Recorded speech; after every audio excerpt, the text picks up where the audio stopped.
President. No, Yes po, Your Honor. yeah. Good afternoon, Mr. Witness. So, dediretsuin ko na, no?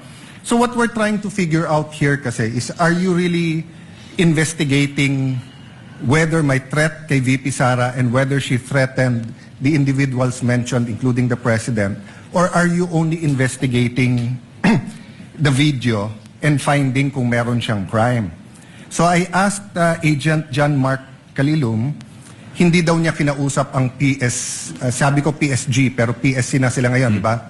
Presidential Security Command. So Opo. did you speak to the Presidential Security Command about the threat on the President? Your Honor, in terms of correspondence between the Presidential Security Command at yung NBI, ang makakasagot po niyan yung Director. Kasi hindi ko alam kung may usapan nun sila.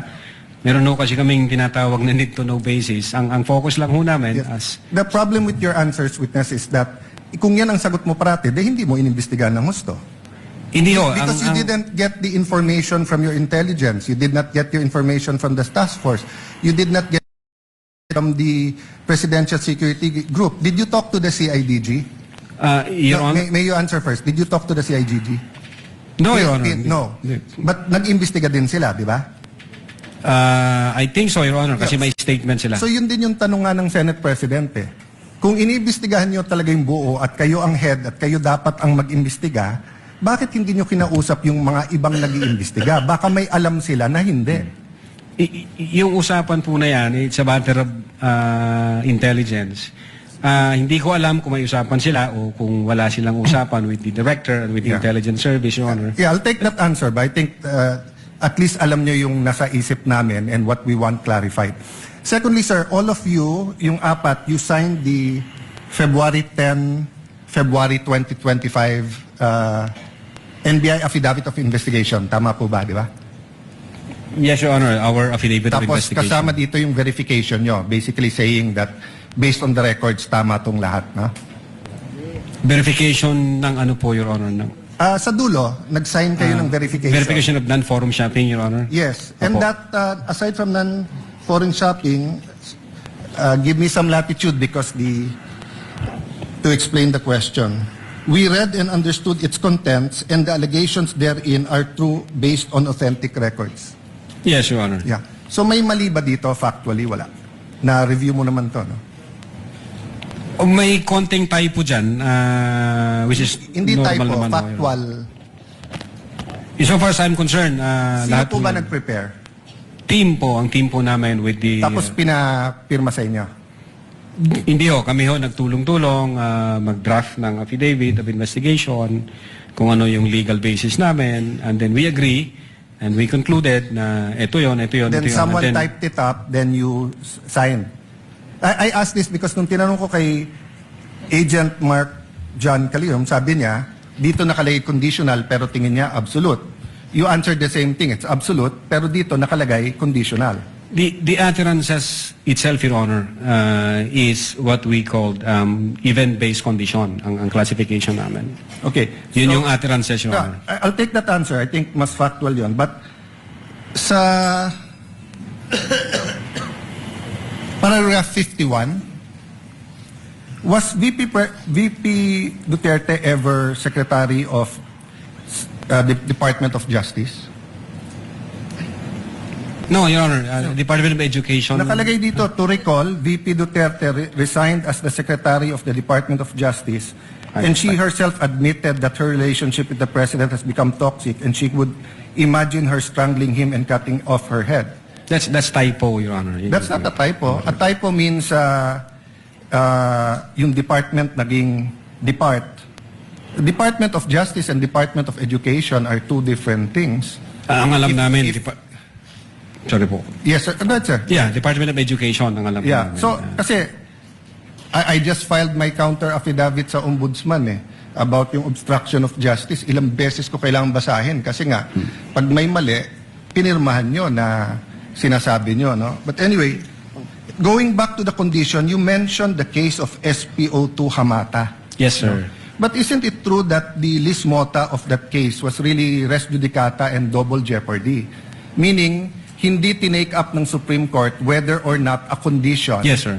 Di ba? Opo. Oh, so that wasn't on point. Kasi I was going to ask, is there a difference if the condition is legal or illegal? Diba? So halimbawa, pag sinabi ko sa yung, pag natanggal akong Senate President, patatanggal din kita. Okay. Unang-una, legal naman akong tanggalin na Senate President. We always vote. There's nothing there. But if illegal, o pag pinapatay mo ako, papapatayin din kita.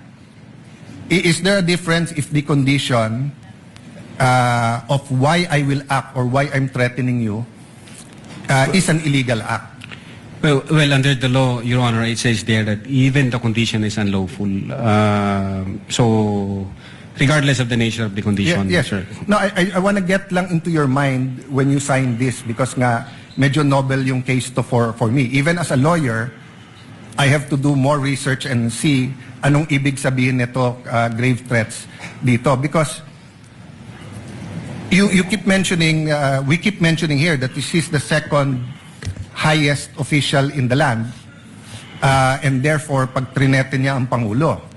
But who was the Vice President claiming na pwedeng magpapatay sa kanya? Again, Your Honor, yun po yung reason ba't nag-issue kami ng subpoena. No, Gusto po namin... sa reading nyo nung statement niya, sino tinutukoy ng Pangulo na mukhang mag-ooperate sa kanya ng Operation Romanov? Sinong pinagbibintangan niya?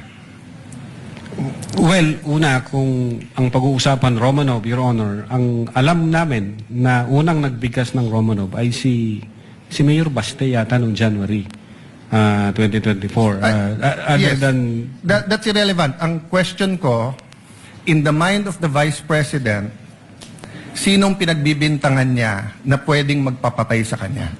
You said you investigated eh.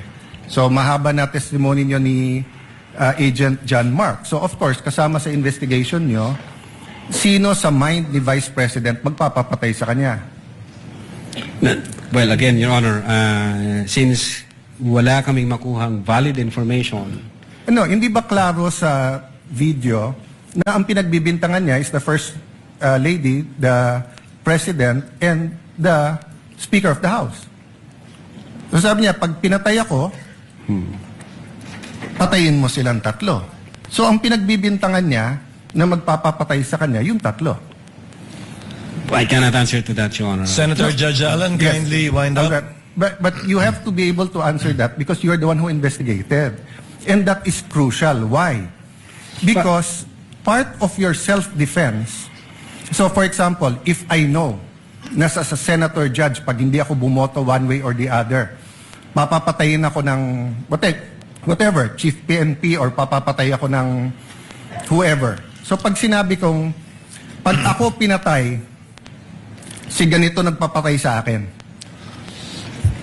And then, ang difference, I don't usually give a threat na patayin mo rin. So could it be that actually that was the defense of the Vice President para hindi siya patayin? I don't know the state of the mind of the Vice President. But you've testified all throughout this afternoon that you went into her state of mind. Based on the series of events, Your Honor. Yes, and based on her statement. And her statement, and the series of events is nag-away sila ng administrasyon. And the series of events is that sinasabi niya, pag ako'y pinatay, eto tatlo ang papatayin nyo. Okay, last question. Kay Attorney Lopez, tinanong din to ng Senate President, ni Senator Tulfo. At di ko na itatanong pero napahapyawan ni Senator Erwin din to yung tungkol kay, yung sinabi ni si Attorney Lopez, sabi mo, even before kasi nangyari yon, nakausap na ni Vice President yung papatay. That's the literal meaning of the statement. Yes, that's the literal meaning, but did you believe her? Well, she's the Vice President, sir. So she also said freedom of expression, so you also believe her? Not based on the evidence that what we gathered, sir. No, okay, so I'll stop there, but I'll read to you. Sinabi niyo kasi sedition. Pero tignan niyo po yung page 25 nung sarili niyong affidavit, ha? Si Princess Maui, ang sinabi niya, ano po ba ang pwede niyong maging remedy para matapos na ito, lalo't nagsisigaw na po ang taong bayan na mag-people power na? So actually, I would consider ang nag-uudyok si Princess Maui. Of course, we can discuss people power, but Pero tignan niyo po ang sagot niya after yung sa pagpatay. Ang laban ay wala dyan sa EDSA, ma'am. Wala dyan sa mga highway. Ang laban, ma'am, nandun sa loob ng palasyo.